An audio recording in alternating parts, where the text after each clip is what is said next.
Little boy whispered, "They took my sister."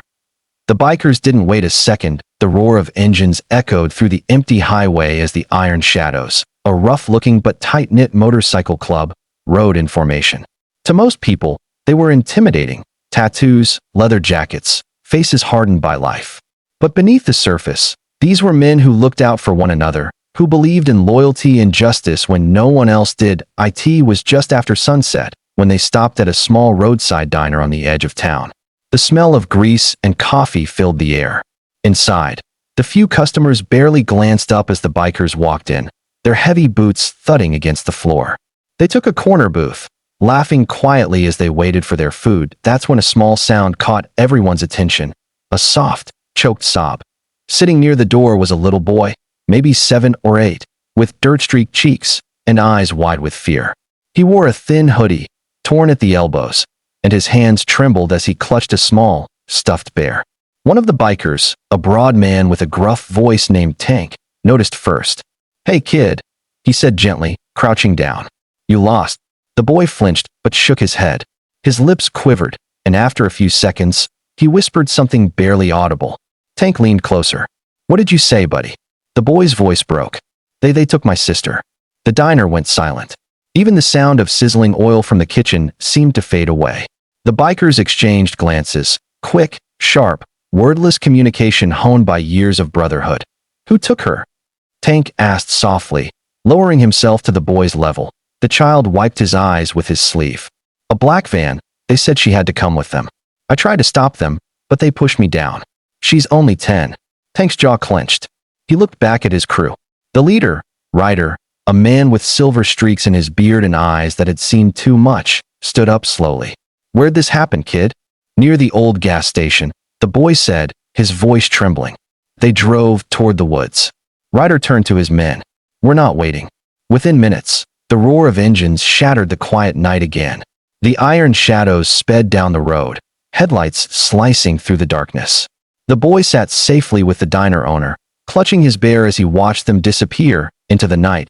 As they rode, adrenaline surged. They had no plan, no guarantee, but they knew the area. The woods weren't far, and there were abandoned cabins where trouble often brewed. They split into pairs, searching every dirt trail and side road. After 20 tense minutes, Ghost, the youngest biker, spotted something. A faint glimmer of headlights deep in the trees. He signaled to the others. The group cut their engines and rolled in silently, the crunch of gravel under their boots the only sound. Then they saw it. A black van parked behind an old cabin. 2 men stood outside, smoking and laughing. The bikers exchanged a look. Ryder whispered, "We do this quiet. No mistakes." But when they heard a muffled cry from inside the cabin, something inside Tank snapped. He didn't wait. He lunged forward, slamming one man into the wall before the others even moved.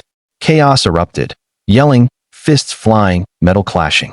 The bikers fought with fury, every punch fueled by the thought of that terrified little boy.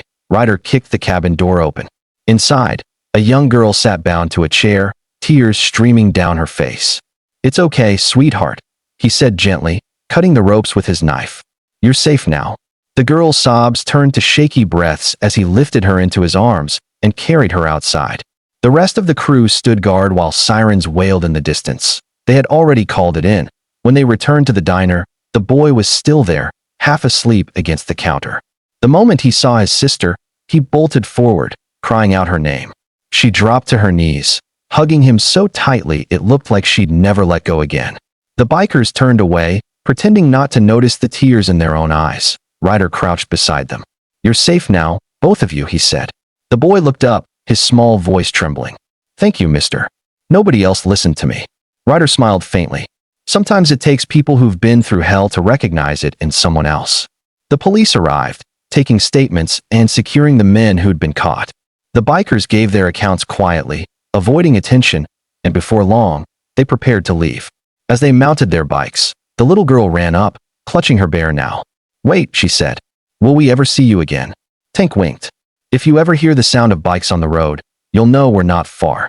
As the engines roared to life again, the 2 children stood in the diner doorway, waving as the iron shadows disappeared into the horizon.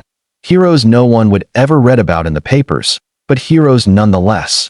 That night, as they rode under the stars, Ryder's voice came through the headset. "We did good, boys. Sometimes the world forgets there's still people willing to stand up for what's right." Tank smiled beneath his helmet. "Yeah, and sometimes the angels ride motorcycles." Sparkle's inspiring message: never underestimate the power of compassion, even from the most unexpected people. Heroes don't always wear badges or suits. Sometimes they wear leather jackets, carry scars, and ride through the night chasing justice for someone too small to fight back.